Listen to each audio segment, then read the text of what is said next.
Ready start.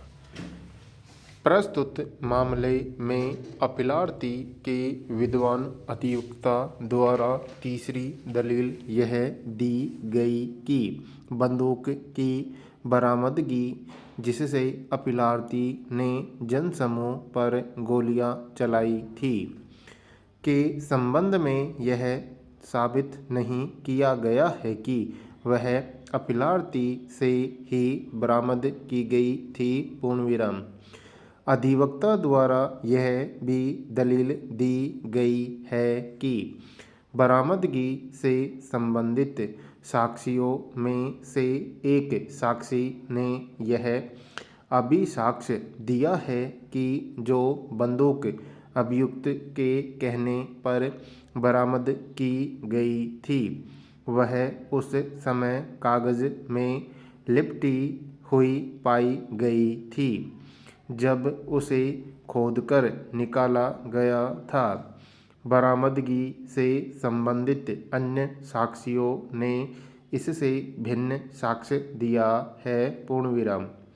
जैसा कि इसके ऊपर देखा गया है। पूर्णविराम।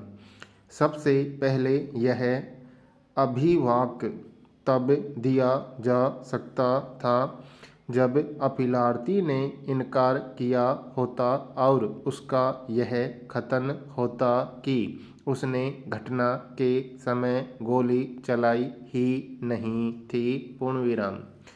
चूँकि उसने ऐसा अभिवाक नहीं दिया है इसलिए वर्तमान दलील बिल्कुल भी स्वीकार्य नहीं है। पूर्णविराम।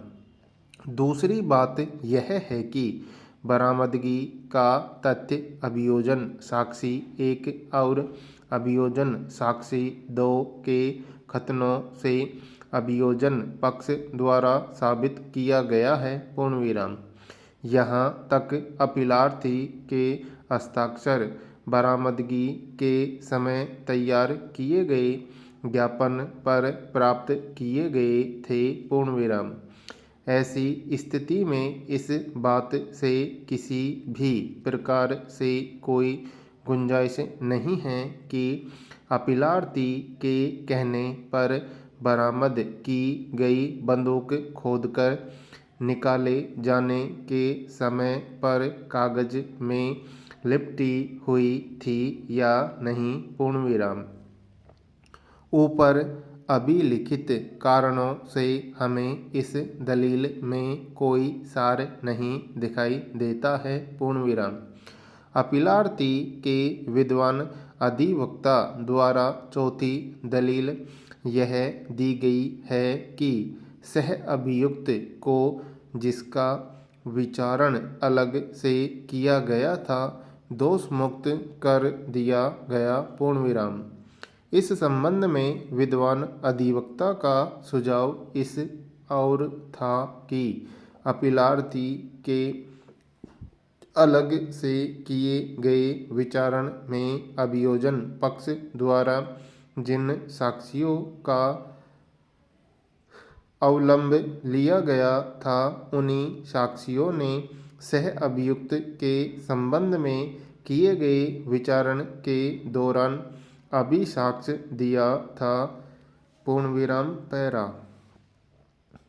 अतः प्रस्तुत मामले में साक्ष्य के उपरोक्त मूल्यांकन के आधार पर अधीनस्थ न्यायालय द्वारा पारित दोष सिद्धि स्थिर रखे जाने योग्य नहीं है। पूर्णविराम। संदेह कितना भी सुदृढ़ क्यों न हो वह दोष सिद्धि का आधार नहीं हो सकता। पूर्णविराम। अतः अधीनस्थ न्यायालय द्वारा पारित दोष सिद्धि एवं दंडादेश को अपास्त किया जाकर अपील स्वीकार की जाती है। पूर्णविराम। आरोपी गण को संदेह के आधार पर धारा 324/34 भारतीय दंड संहिता के आरोप से दोष मुक्त किया जाता है। उनके जमानत व मुचल के निरस्त किए जाते हैं। पूर्णविराम। अपीलार्थी गण द्वारा अधीनस्थ न्यायालय के समक्ष यदि अर्थदंड की राशि जमा की गई हो तो वह नियमानुसार वापस की जावे। पूर्ण विराम।